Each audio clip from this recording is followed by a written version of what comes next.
Estábamos en una terraza de Valencia, Marta y yo, tomando unas cañas con sus compañeros de trabajo. Era viernes por la tarde, había ambiente, risas, calor. Nada que no hubiéramos hecho ya 1000 veces. Pero ese día, algo fue distinto. Uno de los camareros, un chaval joven, con barba descuidada y camiseta negra ajustada, se me quedó mirando raro cuando me acerqué a pagar la cuenta. Fue una mirada rápida, pero no la típica de va a dejar poca propina. No. Fue una mezcla entre lástima y sorpresa. Como si yo no supiera algo que él sí. Como si le diera pena. ¿Está todo bien? Le pregunté sin pensarlo, medio en broma. Sí, claro, me dijo, apartando la mirada. Buen fin de. Volví a la mesa, donde Marta se reía con 3 de sus compañeros. Uno en especial, Daniel, creo que se llamaba, no le quitaba los ojos de encima. Ella tampoco. Le hablaba al oído como si el resto no existiéramos. Yo me senté y me bebí lo que quedaba de mi cerveza, observando. No soy celoso. Jamás lo he sido. Marta tiene amigos, yo tengo amigas. Siempre lo llevamos bien. Pero esa noche, había algo. Esa confianza falsa, esa risa forzada. Esa mano de él sobre su espalda cuando se levantaron a fumar. Volvimos a casa en taxi. Ella hablaba del trabajo, del calor, del nuevo proyecto de marketing. Yo asentía, pero solo pensaba en el camarero. En esa mirada. Y en la forma en que Daniel la había tocado. No me dijo nada, pero me lo dijo todo. Esa noche, no dormí. No porque supiera lo que pasaba, sino porque por primera vez en 13 años, no quería estar en la misma cama que mi mujer. Algo en mí se había roto, aunque no sabía aún el qué. El lunes siguiente no fue un lunes cualquiera. Me levanté antes que Marta, como casi siempre, pero esta vez no la besé en la frente ni le preparé café. Me limité a vestirme, coger las llaves y salir sin decirle nada. En el camino hacia la tienda me repetía que estaba exagerando, que solo había sido una mirada tonta de un camarero aburrido, una mano amistosa, una broma privada de compañeros que pasan demasiadas horas juntos. Pero entonces recordé otro detalle, Marta llevaba unas braguitas de encaje rojo, de esas que no se ponen nunca para ir a trabajar. Y sí, puede que parezca estúpido, pero después de 13 años, uno sabe cuando su mujer se viste para salir guapa y cuando se arregla para alguien más. Pasé toda la mañana sin poder concentrarme. Atendí mal a los clientes, olvidé pedir un pedido de placas base que tenía que haber enviado el viernes anterior y para el mediodía ya había decidido que necesitaba hablar con alguien. Llamé a Álvaro, mi primo, el único que me conoce de verdad y con quien tengo la confianza de contarle cualquier cosa. Quedamos para comer en un bar cercano, y cuando me vio llegar con la cara desencajada, no me preguntó nada, solo pidió 2 cervezas y esperó. Le conté todo. El camarero, Daniel, las risas, las miradas, el encaje rojo. Álvaro se lo tomó más en serio de lo que esperaba. No me soltó ninguna frase de estas paranoico ni intentó tranquilizarme. Solo me miró y me dijo, ¿quieres saber la verdad o prefieres vivir en duda? No tuve que pensarlo mucho. La verdad, respondí. Entonces me ofreció algo que me hizo dudar. Puedo conseguir a alguien que la siga unos días, sin que se entere. Es amigo de un colega, discreto, barato, serio. Si quieres pruebas, él te las consigue. No era lo que esperaba oír. No quería sentirme como un personaje de novela barata, contratando a alguien para espiar a mi mujer. Pero la alternativa era seguir fingiendo que no pasaba nada mientras me comía la cabeza cada vez que Marta saliera de casa. Acepté. Le di la dirección del trabajo de Marta, sus horarios habituales y la matrícula de su coche. Álvaro dijo que en 3 o 4 días tendríamos algo, si es que había algo que encontrar. Esos días fueron un infierno. Fingir que todo estaba bien cuando por dentro me estaba pudriendo fue lo más difícil. La rutina de siempre me resultaba insoportable. Las cenas en silencio, los mensajes a última hora que ella decía que eran del trabajo, las llamadas que atendía fuera de la habitación, todo tenía ahora otro significado.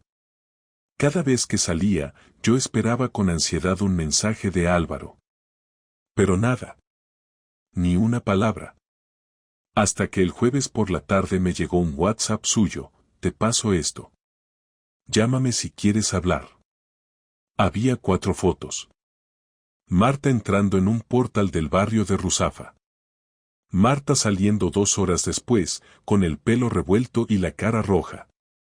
El coche de Daniel aparcado justo al lado.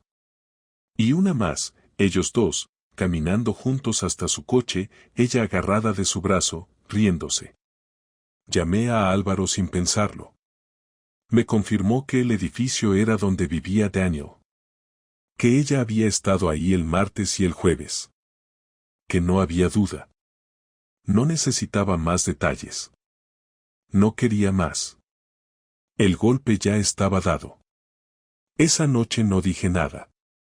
Me acosté como siempre, incluso la abracé por detrás cuando se metió en la cama. Ella no reaccionó. Se quedó quieta, como si estuviera dormida. Pero sé que no lo estaba. Su respiración era demasiado regular. Pensé en despertarla, en gritarle, en sacudirla y pedirle explicaciones. Pero no lo hice. Porque en ese momento, lo supe. Ya no necesitaba que me explicara nada. Ya sabía todo lo que necesitaba saber. A la mañana siguiente me desperté antes que ella, me vestí en silencio y salí a caminar sin rumbo. Me senté en un banco del Parque de la Almozara y estuve ahí casi 1 hora, sin mirar el móvil, sin hablar con nadie. Pensando. No en ella, ni en Daniel, ni en las fotos. Pensaba en mí. ¿En qué carajo había hecho mal? ¿En qué momento la perdí? Si alguna vez la tuve de verdad. Y no encontré respuesta. Volví a casa cerca del mediodía y Marta ya no estaba. Había dejado una nota absurda en la mesa: he salido a hacer unas compras, no tardo. Como si no hubiera pasado nada. Como si todo estuviera bien. Como si yo no supiera que el encaje rojo no era para mí. Me senté en la cocina con la nota en la mano, sin saber qué hacer con ella. No quería tirarla, pero tampoco quedármela. La dejé en la nevera, sujeta con un imán que decía te quiero, uno que compramos en un mercadillo de Madrid hace años, cuando todavía reíamos por cualquier tontería. Esa fue la última vez que le creí una palabra. Aunque no lo supiera, a partir de ese momento, todo cambió. El viernes amaneció como cualquier otro, pero yo ya no era el mismo. Me levanté antes que ella y me quedé sentado en la mesa de la cocina con una taza de café frío mientras pensaba en cómo iba a hacerlo. Las fotos seguían en mi móvil y cada vez que las miraba sentía una mezcla de rabia y una especie de calma artificial que me mantenía sentado, inmóvil, planificando. No quería escenitas ni lágrimas falsas, quería que hablara, que dejara de mentir, que pusiera las cartas sobre la mesa. Cuando Marta entró en la cocina con su bata gris y su pelo todavía húmedo de la ducha, la miré sin decir nada. Ella me saludó con un buenos días automático, abrió la nevera y sacó leche, como si yo no estuviera ahí. Me sorprendió lo natural que le salía actuar como si nada estuviera ocurriendo. Tenemos que hablar, dije por fin, con un tono que no dejaba espacio para evasivas. ¿Sobre qué? Respondió sin mirarme, mientras servía la leche en un vaso. Sobre Daniel. Su mano se detuvo en el aire. Giró la cabeza lentamente y me miró por primera vez en toda la mañana. Sus ojos estaban fríos, pero vi un destello de nerviosismo. ¿Qué pasa con Daniel? Preguntó intentando sonar tranquila. Que sé que estuviste en su casa el martes y el jueves. Que sé que me estás engañando. Que tengo fotos. El vaso tembló en su mano y la leche se derramó un poco sobre la encimera. No se molestó en limpiarla. Se apoyó contra la nevera y se cruzó de brazos. No sé de qué me hablas, dijo con voz baja. Saqué el móvil del bolsillo y le mostré la foto donde salían los dos juntos, ella agarrada de su brazo. No necesitaba enseñarle las demás. La miró durante unos segundos, luego me miró a mí y respiró hondo. No es lo que piensas. Es exactamente lo que pienso. Marta se pasó la mano por la cara y se sentó frente a mí. El silencio era espeso. Se notaba que estaba buscando las palabras correctas para que sonara menos grave. Empezó hace unos meses. Fue algo que no tenía que haber pasado. Yo me sentía sola. Tú estabas siempre ocupado con la tienda, con tus cosas, y yo necesitaba sentirme viva. La frase me golpeó, pero no interrumpí. Quería que hablara. Al principio solo era un café después del trabajo, luego una cena, luego, bueno, ya sabes. No te lo iba a contar porque sabía que te iba a hacer daño. Pero tampoco quería dejarlo de golpe. Daniel me escuchaba, me hacía sentir importante. Así que decidiste que acostarte con él era la solución, dije, más calmado de lo que esperaba. No es tan simple, Javier, replicó ella con un tono más alto, casi desafiante. Tú llevas meses sin mirarme, sin preguntarme cómo estoy, sin tocarme. Yo también tengo derecho a sentirme querida. Tienes derecho a separarte, a pedirme el divorcio, a decir que ya no me quieres. Lo que no tienes derecho es a mentir y a usarme de coartada mientras te metes en la cama de otro. Marta apretó los labios. Se levantó de la silla y empezó a caminar por la cocina con los brazos cruzados. No quiero separarme, dijo al fin. No quiero divorciarme. Lo que pasó con Daniel ya se ha acabado. No significa nada. Claro que significa, le contesté. Significa que me mentiste, que me usaste, que mientras yo confiaba en ti, tú estabas con él. Ella se detuvo y me miró. Había rabia en su mirada, pero también miedo. ¿Qué vas a hacer?, preguntó. Me di cuenta de que no tenía respuesta. Había imaginado esta escena tantas veces que creía que sabría exactamente qué decir, pero en ese momento solo tenía una certeza, no quería seguir siendo el tipo que se traga las mentiras de su mujer. Primero quiero que me digas la verdad, le exigí. Toda. ¿Cuántas veces? ¿Dónde? ¿Cuánto tiempo? Marta suspiró y volvió a sentarse.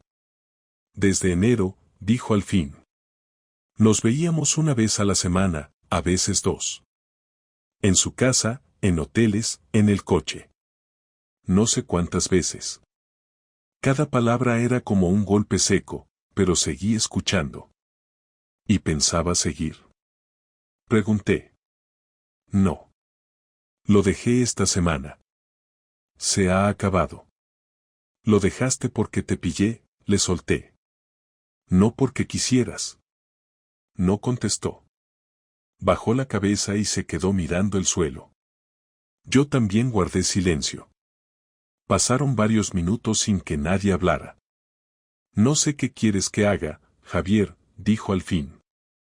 Si quieres que me vaya de casa, me voy. Si quieres divorciarte, lo entiendo. Pero no quiero que me odies. Ya es tarde para eso, respondí.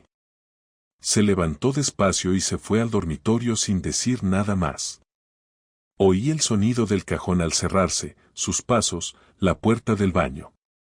Me quedé solo en la cocina, con las fotos en el móvil y la confesión fresca en el aire. Me temblaban las manos, pero no de rabia, sino de una especie de claridad fría. Por primera vez desde que empezó todo, tenía las piezas completas. Ya no había dudas. Había pasado y ella lo había admitido. Me levanté, fui al salón y apagué la tele que ella había dejado encendida. Luego me quedé mirando por la ventana, viendo a la gente pasar por la calle como si nada. Ellos tenían su vida, sus problemas, sus rutinas. Yo acababa de ver cómo la mía se desmoronaba frente a mí y sin embargo me sentía extraño, casi distante. Sabía que la siguiente decisión sería mía, no suya. Y no podía tomarla en caliente. Cuando Marta salió del baño, con los ojos hinchados pero sin llorar, se quedó de pie en el pasillo mirándome. No dijo nada y yo tampoco. Pasó de largo, se metió en el dormitorio y cerró la puerta. Me quedé en el sofá, con el móvil en la mano, y me obligué a respirar despacio. Sabía que la siguiente vez que habláramos no sería para pedir explicaciones, sino para decidir qué hacer con lo que quedaba de nuestro matrimonio. Esa noche dormimos en la misma cama pero cada uno mirando a un lado distinto. No hubo gritos, ni lágrimas, ni disculpas elaboradas. Solo un silencio pesado que llenaba la habitación entera. Y en ese silencio, yo ya estaba planeando mi siguiente paso. El sábado me levanté temprano y me fui de casa sin avisar. Caminé por las calles de Zaragoza durante un buen rato hasta llegar a un bar discreto en el que suelo reunirme con clientes para reparar portátiles. No tenía hambre ni ganas de café, pero necesitaba estar solo para pensar sin interrupciones. En la mesa del fondo saqué el móvil y repasé de nuevo las fotos de Marta y Daniel. Era extraño cómo unas imágenes podían cambiar de golpe todo lo que uno pensaba sobre su vida. No me temblaban las manos ni sentía ansiedad, solo una determinación tranquila. Había pasado la fase de las preguntas y de la duda, ahora tocaba decidir qué hacer. No quería montar un espectáculo ni darle a Marta la oportunidad de pintarme como el marido histérico. No me interesaba el drama. Quería que sintiera, con hechos concretos, las consecuencias de sus decisiones. Quería que se quedara sin el terreno seguro que llevaba meses usando para mentirme. Así que saqué una libreta, escribí una lista y comencé a preparar un plan sencillo, sin adornos. Primero, proteger lo que era mío. Segundo, exponerla frente a las personas que ella usaba como coartada. Tercero, poner distancia real entre nosotros. Lo primero fue lo más fácil. Llamé a mi banco y cancelé la tarjeta adicional que tenía Marta de mi cuenta. No tenía sentido que siguiera usando mi dinero mientras se veía con otro. También entré en la cuenta online y cambié las contraseñas. Después escribí a un amigo abogado, Luis, y quedamos esa misma tarde en su despacho para hablar de separación de bienes. Él ya conocía historias parecidas y no se sorprendió cuando le expliqué en 2 frases la situación. Me recomendó actuar rápido pero sin cometer errores impulsivos. Firmamos un poder para que él preparara la documentación necesaria y me indicó los pasos para proteger mis activos personales y el negocio de la tienda antes de cualquier procedimiento. Al salir del despacho de Luis pasé por la tienda y cogí una carpeta con las facturas y recibos que estaban a nombre de ambos. No era mucho, pero era todo lo que necesitaba para que Marta entendiera que no iba a seguir como si nada. Luego me dirigí a casa y la encontré en el salón viendo la tele. Me miró como si no supiera si podía hablarme. ¿Dónde has estado?, preguntó. Organizando mis cosas, respondí. No añadió nada. Yo tampoco. Fui al dormitorio, saqué una maleta y comencé a meter ropa. Ella entró detrás de mí. ¿Te vas?, dijo con un tono en el que había más miedo que enfado.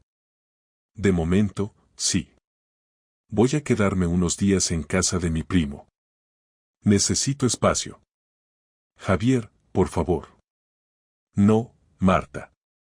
Necesito espacio y tú necesitas entender que esto no se arregla con palabras.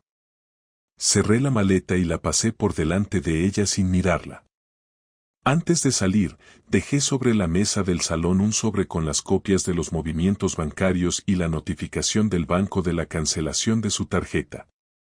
No necesitaba explicaciones, ella sabría leerlas. Esa noche me quedé en casa de Álvaro. Me dejó su habitación libre y se fue a dormir al sofá sin hacer preguntas.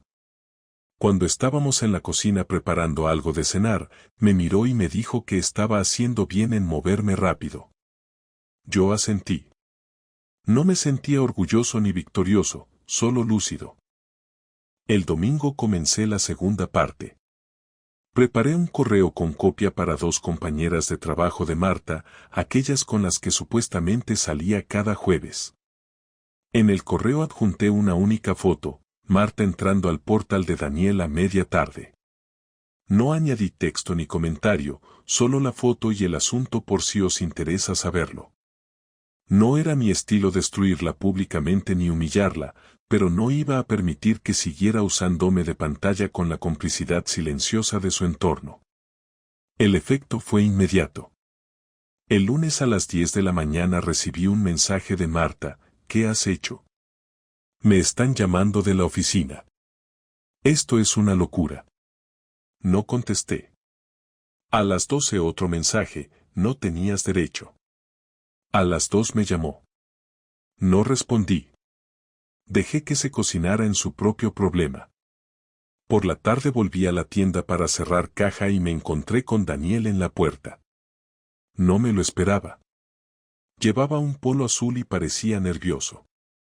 Javier, ¿podemos hablar?, me dijo. No tenemos nada que hablar tú y yo, contesté, sin detenerme. Mira, yo no sabía. ¿Sabías que estaba casada?, le interrumpí. Eso te basta. Intentó seguirme, pero entré en la tienda y cerré con llave. Lo vi marcharse por el escaparate. No sentí alivio ni ganas de golpearlo.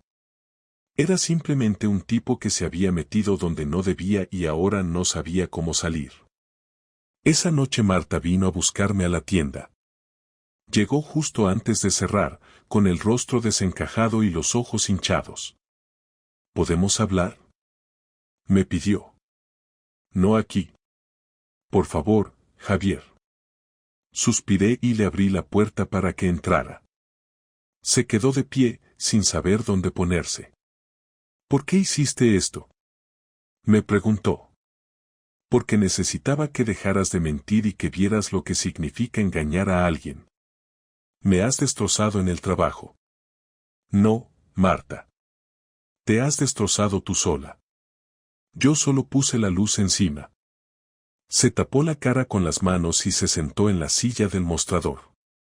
No sé qué esperas conseguir con esto, dijo entre lágrimas. ¿Quieres que me quede sin trabajo? ¿Quieres que todo el mundo me odie? No quiero nada de ti, respondí. Quiero distancia. Quiero que asumas lo que hiciste y quiero que dejes de actuar como si yo tuviera que cuidar de tu imagen después de que me hayas engañado. Marta se quedó callada. Levantó la vista y me miró con una mezcla de rabia y derrota. ¿Vas a divorciarte?, preguntó. Estoy en proceso de proteger mis cosas. Luego ya veremos. No dijo nada más. Se levantó, se limpió las lágrimas con la manga y salió de la tienda. Yo cerré detrás de ella. Esa noche, al volver a casa de Álvaro, sentí por primera vez que recuperaba algo de control.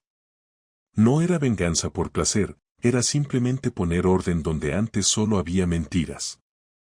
Había tomado medidas concretas, había marcado distancia y había roto el círculo de silencio en el que Marta me tenía atrapado. Faltaba decidir si ese sería el final o solo el comienzo de un camino distinto, pero al menos ahora la decisión era mía. Pasaron 3 días sin que supiera nada más de Marta. Ningún mensaje, ninguna llamada, ningún intento de contacto. Supuse que necesitaba su espacio, o quizás simplemente no sabía cómo afrontar la situación ahora que había perdido el control. Yo me quedé en casa de Álvaro, organizando mis cosas con calma y sin hablar del tema más de lo necesario. No me interesaban las opiniones ajenas, ni el consuelo de amigos bien intencionados. Había llegado a un punto en el que solo me interesaba tener claridad para decidir con la cabeza fría. El miércoles al mediodía recibí un mensaje breve: ¿podemos hablar esta noche? Estoy en casa a partir de las 8. No había tono emocional, ni súplica, ni rastro de manipulación. Era un mensaje práctico, y decidí responder en la misma línea: a las 8 estaré allí. A las 8:05 ya estaba frente al portal. Subí con paso lento, sin nervios, sin expectativas. Abrí con mis llaves, las que todavía tenía aunque ya me parecían ajenas, y entré. Marta estaba en la cocina, de pie, sin maquillaje, vestida con una camiseta ancha y un pantalón de estar por casa. Me saludó con un gesto de la cabeza y se sentó en la mesa del comedor. Me senté frente a ella. No había nada en la mesa, ni comida, ni bebida, ni intención de suavizar el momento. Eso me pareció correcto. Gracias por venir, dijo, rompiendo el silencio. Tenías razón en algo, le respondí sin rodeos. Había dejado de mirarte. No por falta de amor, sino porque pensaba que ya estaba todo construido. Me equivoqué en eso, pero tú te equivocaste en todo lo demás. Marta bajó la mirada. No lloraba, no temblaba. Parecía más agotada que otra cosa. Sé que no tengo derecho a pedir nada, y tampoco voy a justificar lo que hice.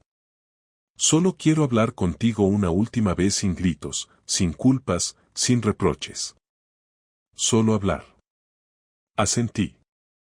Quería escucharla, pero no por compasión. Necesitaba cerrar bien esa puerta.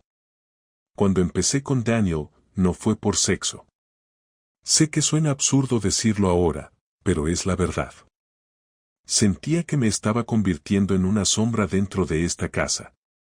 Venía del trabajo y tú no me preguntabas cómo había ido el día, ni si estaba cansada, ni si necesitaba algo. Me saludabas, cenábamos en silencio, y luego te ibas al ordenador o al sofá. Yo también fallé, claro, pero empecé a creer que lo nuestro ya solo era un trámite. ¿Y pensaste que acostarte con otro lo iba a arreglar? Le pregunté sin levantar la voz, pero con la firmeza justa. No. Pensé que me iba a dar algo que tú ya no me dabas. Atención, ganas, contacto.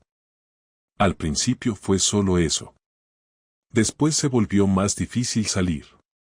Me gustaba sentirme deseada, importante. No me atrevía a contártelo porque sabía que todo se rompería. Se rompió igual, dije. Y no por lo que hiciste, sino por lo que decidiste seguir haciendo mientras me mentías todos los días. Marta asintió, aceptando el golpe. Lo sé. No tengo cómo revertir eso. No tengo cómo pedírtelo sin que suene excusa, pero sí quiero decirte que terminé con él porque me di cuenta de que no era amor, no era respeto, no era nada que valiera la pena. Y aunque ya era tarde, preferí cortar antes de seguir acumulando mierda. Lo hiciste porque sabías que te iba a pillar, le corregí. No porque te pesara. Quizás tengas razón, dijo con honestidad. A veces uno no sabe lo que siente hasta que lo tiene delante. Cuando vi las fotos supe que se había acabado, que ya no había nada que pudiera esconder. Guardamos silencio un momento. Luego fui yo quien habló. He hablado con un abogado. Ya está preparando los papeles para la separación de bienes. No he pedido el divorcio todavía, porque no sé si quiero hacerlo ahora mismo o esperar. Pero quiero que sepas que no hay vuelta atrás. No quiero seguir compartiendo casa contigo. No quiero intentar salvar esto. Ya no confío. Marta no discutió. No me pidió que reconsiderara. No lloró. Lo entiendo. Lo asumo. Quiero que sepas que no voy a ponerte trabas. Si quieres vender el piso, lo hacemos. Si prefieres que uno de los dos se quede, hablamos de eso. No voy a entrar en guerra contigo. Tampoco me interesa la guerra. Solo quiero cerrar esto sin destrozar lo poco que queda. ¿Quieres que me vaya yo o te vas tú? Preguntó con tono neutral. ¿Puedo irme yo? Me muevo más fácil. Solo necesito unos días para recoger mis cosas. Asintió. Se levantó y fue al salón. Volvió con una carpeta con documentos, facturas, copias de escrituras, algunas cosas que ya había preparado. Te los iba a dar aunque no vinieras.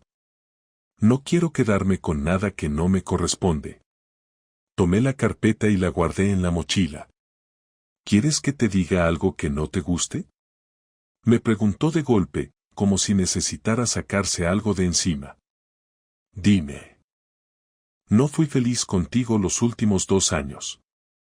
Me sentía invisible. Pero ni un solo día dejé de querer que esto funcionara. Me jodí a mí misma y te jodí a ti porque no supe pedir ayuda, no supe decir me estoy apagando. Me fui con otro porque era más fácil que enfrentarte. Lo sé. Y lo lamento. Me quedé mirándola.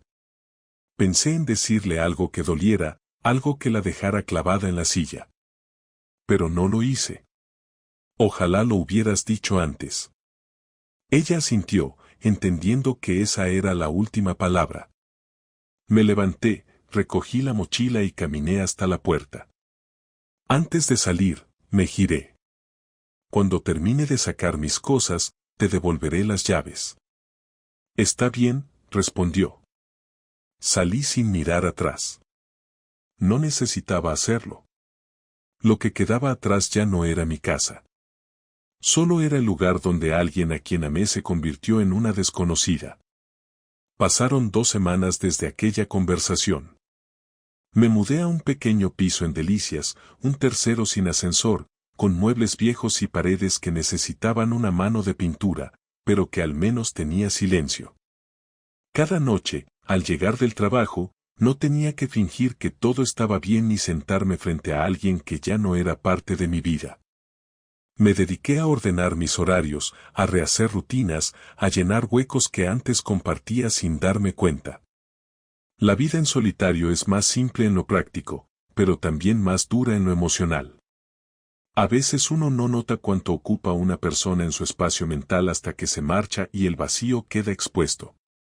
No había tristeza intensa, no había rabia contenida, solo una sensación constante de haber perdido tiempo, de haber confiado en quien no supo cuidar eso que yo había dado sin condiciones. No hablé más con Marta después de aquella noche. Ella me escribió un par de mensajes para confirmar trámites del piso, uno para decir que ya había recogido sus cosas del trastero, y otro para avisarme que había dejado en casa de Álvaro una caja con algunas cosas mías que todavía estaban en el armario. Nada más. No insistió, no provocó, no suplicó. Yo tampoco busqué prolongar nada. Ya no había nada que discutir. Había tomado una decisión y no iba a mirar atrás. El proceso de separación lo llevábamos con abogados, con números, con papeles, y eso ayudaba a que la parte emocional quedara fuera. No necesitaba perdonarla, ni ella necesitaba mi perdón. Cada uno seguía su camino y eso bastaba. En la tienda nadie preguntó nada, aunque varios notaron que algo había cambiado. Dejé de cerrar a las 8 y empecé a cerrar a las 6. Me tomaba las mañanas de los viernes para ir a correr al parque grande y las tardes de los miércoles para desconectar. Me centré más en los clientes, en mejorar el escaparate, en llevar mejor las cuentas. No porque me motivara, sino porque necesitaba llenar el tiempo. Me costaba hablar de lo que había pasado, así que no lo hacía. Solo Álvaro sabía los detalles y nunca me insistió en revivirlos. A veces, mientras preparábamos la cena o tomábamos algo en su salón, me decía que había hecho lo correcto, que más vale cortar limpio que vivir con dudas, pero yo no respondía. No por desinterés, sino porque todavía no estaba listo para sacar conclusiones. Un sábado por la tarde, después de hacer la compra, me crucé con una amiga de Marta en el mercado. Se llamaba Irene, y era una de las pocas personas de su entorno que siempre me cayó bien. Me saludó con una sonrisa incómoda y me preguntó cómo estaba. Le dije que bien, sin entrar en detalles. Ella dudó un momento y luego me dijo algo que no esperaba. Solo quería decirte que me pareció muy valiente lo que hiciste. La mayoría de la gente no se mueve. Aguanta, traga y sigue. Tú no. Tú pusiste límites. Le di las gracias y seguimos nuestro camino. Aquella frase me acompañó durante todo el día. No me sentí valiente, ni fuerte, ni mejor que nadie. Pero sí me di cuenta de que, por primera vez en mucho tiempo, había hecho algo por mí, sin pensar en lo que los demás esperaban, sin buscar complacer, sin intentar salvar lo que ya estaba roto. Y eso, aunque no curara nada, era un principio. Un domingo por la noche, me senté en el sofá con una libreta en blanco. Quería escribir algo, pero no sabía qué. Al final, escribí una frase simple: no fue culpa mía. No lo hice para convencerme, sino para recordarlo. Porque durante muchos días me pregunté qué había hecho mal, en qué había fallado, porque no supe verlo venir. Y aunque sí cometí errores, entendí que la traición no fue una respuesta a ellos, sino una elección ajena. Marta decidió mentir, decidió ocultar, decidió no hablar, y eso no dependía de mí. Yo simplemente reaccioné a lo que se me impuso. Tomé la decisión que ella no tuvo el valor de tomar. No busqué pareja, ni me abrí ninguna app, ni salí más de la cuenta. No era el momento. Primero tenía que entender que quería para mí, solo para mí. Había estado tantos años compartiendo planes, rutinas, decisiones, que ahora me tocaba construir desde cero. No era fácil, pero tampoco imposible. Empecé por cosas pequeñas. Cocinar solo para mí, comprar ropa que me gustara sin pedir opinión, ver películas sin tener que negociar qué ver. Detalles que no parecen importantes hasta que uno se acostumbra a decidir en función del otro. Un mes después del último mensaje, recibí uno nuevo. Era de Marta. Solo decía: gracias por no destruirme cuando pudiste. Lo leí una vez, lo volví a leer, y luego lo borré. No por rencor, sino porque no necesitaba guardarlo. No tenía nada que decirle, ni ella a mí. Cada uno había jugado sus cartas, y ya estaba todo claro. Aprendí que no siempre hay un gran final, ni una respuesta que lo justifique todo. A veces simplemente las cosas pasan, se rompen, y uno tiene que decidir si sigue recogiendo pedazos o si empieza de nuevo con lo que queda. Yo elegí lo segundo. No porque fuera lo más noble, sino porque era lo más sano. Me equivoqué al confiar ciegamente, pero no me equivoqué al amar. Eso no lo lamento. Lo que lamento es no haber visto antes que el amor solo vale la pena si es mutuo. Hoy sigo en ese piso pequeño, con sus paredes feas y su silencio. Pero ya no duele. Ahora es mío, completo, sin mentiras. A veces la vida no da explicaciones, pero sí da la oportunidad de empezar de nuevo. Y eso, al menos para mí, ya es suficiente.